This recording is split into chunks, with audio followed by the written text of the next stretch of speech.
নমস্কাৰ বন্ধুসকল, ৰেচন কাৰ্ডক লৈ এটা ডাঙৰ খবৰ। ৰেচন কাৰ্ডত কি নাম অন্তৰ্ভুক্ত হোৱা নাই নেকি আপোনাৰ? তেনেহ'লে আজিয়েই সহযোগ কৰক এই নথিপত্ৰবিলাক ৰেচন কাৰ্ডত নাম অন্তৰ্ভুক্ত কৰাৰ কাৰণে।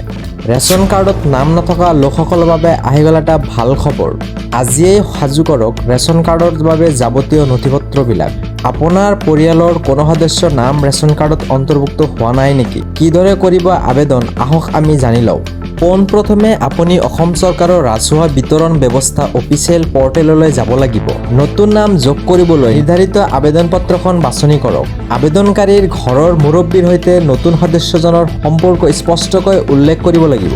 নতুন সদস্যজনৰ আধাৰ কাৰ্ডৰ কপি থকাটো বৰ্তমান বাধ্যতামূলক কৰিছে। সদস্যজনৰ জন্মৰ প্ৰমাণপত্ৰ বা ভোটাৰ পৰিচয় পত্ৰৰ প্ৰয়োজন হ'ব। যদি কোনো মহিলা বিয়া হৈ ঘৰলৈ উভতি আহিছে, তেন্তে তেওঁৰ আগৰ ৰেচন কাৰ্ডৰ পৰা নাম কৰ্তন কৰা প্ৰমাণপত্ৰখিনি লাগিব। পৰিয়ালৰ মূল ৰেচন কাৰ্ডখনৰ এটা ফটোকপি আবেদনৰ সৈতে জমা দিব লাগিব। আবেদন পত্ৰখনত নতুন সদস্যৰ নাম, বয়স আৰু পিতৃ-মাতৃৰ নাম শুদ্ধকৈ লিখিব লাগিব। পৰিয়ালৰ মুৰব্বীৰ শেহতীয়া পাছপোৰ্ট সাইজ ফটো এখন প্ৰয়োজন হ'ব।